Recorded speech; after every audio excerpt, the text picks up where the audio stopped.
Dear friends, do you hunger and thirst for righteousness? Righteousness is the way we relate to God and to each other. Righteousness is the quality of being virtuous, just, honorable, honest, generous, and morally right.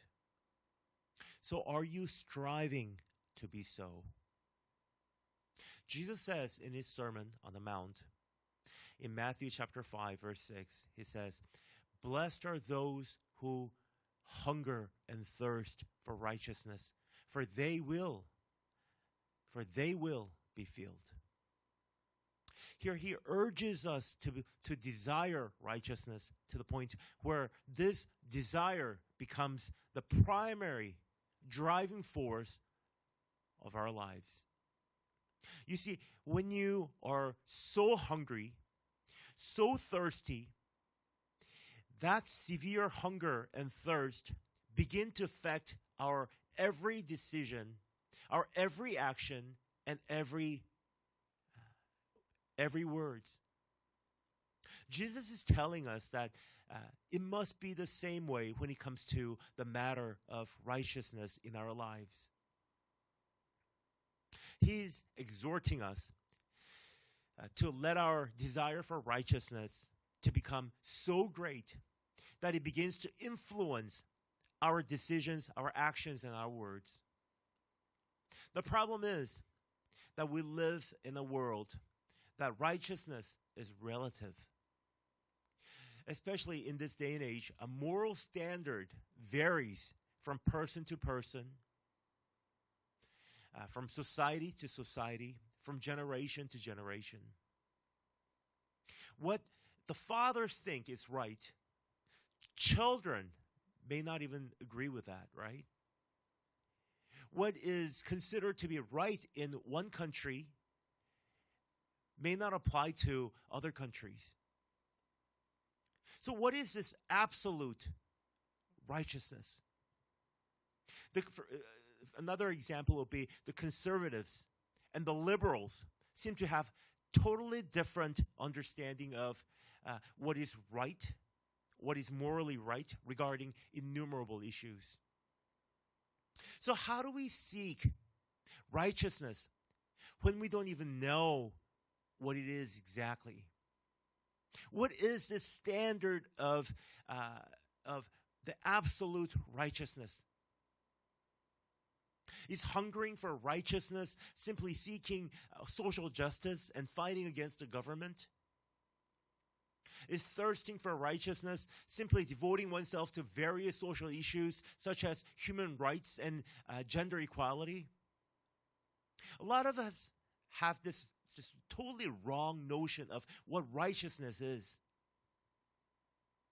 We think, if we become zealous regarding certain social issues, we're seeking righteousness. But that's not exactly what the Bible is saying. Because righteousness, if you begin with social issues, human rights, everything becomes relative. Everybody thinks differently. Everybody values different things. All our attempts to be righteous without first establishing our righteousness before God could only lead us to more disagreements, more confusion, and more animosity between each other.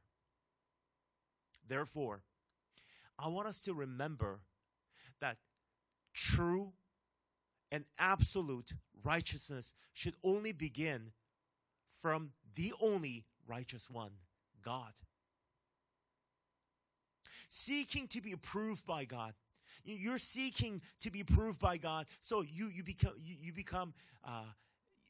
invest yourself trying to cultivate that intimacy with God. You're seeking to be approved by God, and that eventually would allow you to become truly virtuous.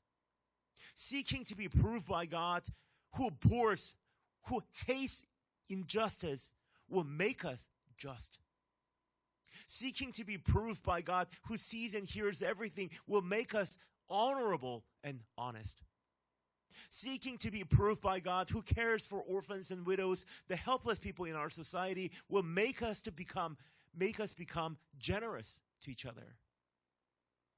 You see, if you begin to hunger and thirst for His righteousness, how God sees us, what does God think of us?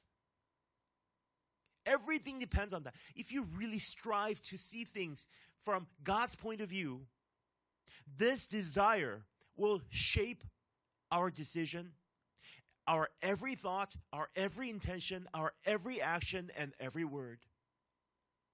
Seeking to be right with God, in other words. That's our righteousness. And this righteousness will begin to spread out into different areas of our lives. Establishing our relationship between God first.